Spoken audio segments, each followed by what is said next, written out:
मित्रों, मैं Pradeep Singh, dare to share news. अमर शहीद कैलाश प्रसाद कुशवाहा के गांव में मैं अचानक पहुंच गया, जहां पर मुझे ये देखने को मिला कि इस गांव के एंट्रेंस में जैसे हम मतलब एंट्री करते हैं और गांव की तरफ जाते हैं तो ये गांव के एंट्रेंस में ही ये आपको कीचड़ मिलेगा। क्योंकि 3 दिन 4 दिन पहले बरसात हुई थी तो ये हाल है, तो आप सोच सकते हैं कि इसके पहले क्या हाल रहा होगा। अब यहाँ पे ग्रामीण कुछ इकट्ठा हैं जो कि उनके बारे में 2 शब्द कहेंगे भी। तो मैं बारी बारी से कुछ लोगों का स्मरण करना चाहूँगा और कहना चाहूँगा कि भाई कि क्या यहाँ पे है। आप मुझे बताने की कष्ट करेंगे कि मतलब कि संपूर्ण जानकारी कैलाश प्रसाद कुशवाहा के बारे में कि कब शहीद हुए और कब से क्या क्या चीज़ें बोली गई। तो उस बारे में मैटर में जो है एक के बाद एक कोशिश करूँगा मैं कि कोई जवाब दे दे। तो इनमें से भूतपूर्व जनपद रहे हुए रामजीत कुशवाहा जी हमारे कैमरे के सामने आए और कुछ कहना चाहेंगे। जी बोलिए। ये अमर शहीद लाल कैलाश प्रसाद कुशवाहा जी 2005 सितंबर में ख़त्म हुए थे। जी शहीद हुए थे जी जम्मू कश्मीर में। और इनके बाद लगातार आज 15 साल से जी यहाँ 5 साल से लगातार। अच्छा, जब शहीद हुए उस समय कोई मतलब इलाके का विधायक, सरपंच या संसद सांसद कोई आया या कुछ कहा? उस समय भी सांसद गणेश सिंह थे जी, वो आए थे जी और आश्वासन दे दिए कि इस अमर शहीद लाल कैलाश प्रसाद कुशवाहा के गाँव घर तक मतलब हम रोड बनवाएंगे। जी। उसके बाद किसी प्रकार से कोई ध्यान नहीं दिया। इसका अर्थ ये होता है कि सिर्फ और सिर्फ बोल करके चला गया और अमर शहीद ने अपनी जान गंवा दी और देश के अंदर मतलब लड़ते हुए शहीद हुए, किंतु कोई सहायता उनको किसी प्रकार की मतलब गांव को उनको विकास हुआ नहीं। इसी बारे में गांव के सामाजिक कार्यकर्ता अमृतलाल कुशवाहा जी 2 शब्द कहना चाहेंगे। जी बताइए। अरे गांव की रोड नाली ये व्यवस्था तो पूरी तरह जर्जर है। यहाँ लाइट की भी अव्यवस्था इतनी ज़्यादा कि पूरे मोहल्ले में एक खम्भा गड़ा है, उससे सारे लोग गुल्ली फंसाते हैं। रोड तो है ही, आपको एक बार और बता चुके हैं।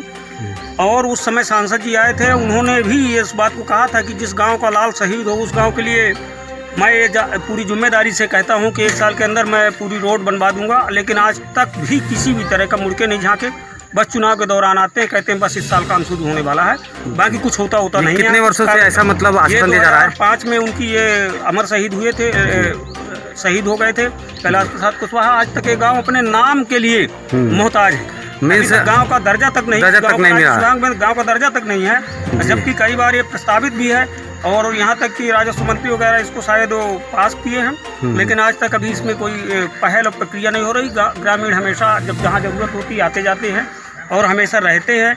और ये एक सब आदर्श गांव है। यहाँ आपसी भाईचारा, किसी भी तरह का कोई बर विवाद नहीं होता। इसके उपरांत भी जबकि ये जो रोड है, ये रास्ता जो है, इसको रोड के रूप में तब्दील होना चाहिए, लेकिन आज तक हुई नहीं। जबकि ये शासकीय रास्ता है पूरी तरह से। यहाँ गांव वालों की कोई आपत्ति भी नहीं है। आप चाहे पूरे गांव से हाथ उठा के पूछ लीजिए, किसी की कोई आपत्ति नहीं है। इस शासकीय रोड पे किसी को आपत्ति है नहीं। तो सहमति में मैं बोलूँगा तो अमृतलाल कुशवाहा जी की इस बात में से सब सहमत हो तो हाथ उठाइए। सहमत है पूरे, सहमत है, सहमत है, सहमत है। तो मैं प्रदीप सिंह, संचालक डेयर टू शेयर न्यूज़, प्रशासन से ये आग्रह करूंगा कि इस समस्या को, ग्रामीणों की समस्याओं को एक बार न सुना जाए, पर देश के लिए जान गंवाने वाले अमर शहीद कैलाश प्रसाद कुशवाहा के स्मृति में कुछ न कुछ ऐसा किया जाए ताकि मतलब देश का नाम उन्होंने रोशन किया तो गांव का नाम जो है एक राजस्व विभाग में तो कम से कम चढ़ सके। मैं हर वर्ष उनके शहीद के नाम से हम लोग वालीबाल अमर शहीद कैलाश प्रसाद कुशवाहा के नाम से टूर्नामेंट कराते हैं जी। उसमें विधायक सांसद को बुलाते हैं, वहाँ आते हैं, आश्वासन देते हैं, लेकिन इसके बाद कुछ नहीं होता जी।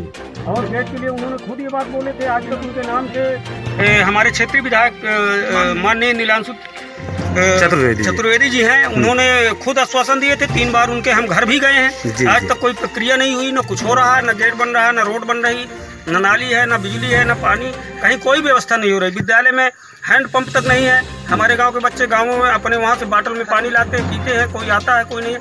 इस तरह की पूरी समस्या है। और उसी विद्यालय के बगल से हम टूर्नामेंट कराते हैं। आंगनबाड़ी भी यहाँ खुला, आंगनबाड़ी के भी आज तक कोई भवन निर्माण नहीं हुआ, जबकि विद्यालय के बगल से शासकीय काफ़ी ज़मीन पड़ी है। उसमें सारे लोग गाँव को चाहते हैं कि आंगनबाड़ी केंद्र बन जाए ताकि महिलाओं को आने जाने में, बच्चों को कोई दिक्कत न हो। कुछ हो ही नहीं रहा। और मेहती ग्राम पंचायत हमारी है, तो वो बस वहीं जो भी करते हैं, जो करते हो पता नहीं, यहाँ न कभी ग्राम पंचायत न ग्राम सभा, कभी कोई मीटिंग नहीं होती। उनका तो सुनने में आया कि वो तो वहाँ से बोलते हैं कि अस्तित्व में नहीं है गाँव। लोगों का एक आवासीय मकान छोड़ के दो हमारे गांव में और विधवा है बेचारी, जो कि उनके पति इस दुनिया में नहीं रह गए, उनके लिए भी कुछ नहीं हो रहा। ना किसी भी गरीबी रेखा के नीचे कुछ लोग हैं भी, उनका भी कोई आज तक आवासीय योजना में नाम नहीं जुड़ा। और पता कर लिया जाए, आप पूरे गांव में सर्वे कर लीजिए, किसी व्यक्ति का आवासीय योजना नहीं मिला, एक दो लोगों को छोड़ के। और जॉब कार्ड में भी होता है, मनरेगा और जो भी है उसके चलते जो भी होता है, अब कहीं कुछ भी इस गांव को कोई जानकारी नहीं होती, कब काम होता है मनरेगा के चलते, कब पंचायत का काम होता है, कब ग्राम सभा की मीटिंग होती है, कब ग्राम पंचायत होती है, तो कोई जानकारी तीन वार्ड हैं और 3 वार्ड मेंबर है, तो इन्हें कोई जानकारी के बिना ये लोग बैठक कर लेते हैं। जाते हैं, उनको खुद कुछ पता नहीं चलता, क्योंकि उनको बताया नहीं जाते हैं, आवाज लगाते, कोई सुनने वाला नहीं ना, कभी ग्राम सभा की ना ग्राम पंचायत की मीटिंग होती। तो इसका इसी तरह के लोगों को कोई जो ये आपके ये मिलता है, जो राशन भी गल्ला भी किसी को मिला, कभी किसी को नहीं मिलता, कभी किसी को 3 महीने नहीं मिला, कभी 2 महीने में देते हैं यहाँ, तो है हम इसका देख ही रहे, रोड है ही नहीं। कुल मिलाकर के इस गांव को मतलब अमर शहीद इस गांव के होते हुए, इसके अलावा करीबन 18 से 20 जवान जो है देश की सेवा में लगे हुए हैं, फिर भी इस गांव की सुध लेने वाला ना तो शासन है और ना ही प्रशासन है। तो मैं प्रशासन से आग्रह करना चाहूँगा कि उचित कार्रवाई इस मुद्दे पे की जाए एवं ग्राम पंचायत के सदस्य, सरपंच, अधिकारियों को थोड़ा सा कानों में भनक डाली जाए कि इस गाँव का भी अस्तित्व है। धन्यवाद।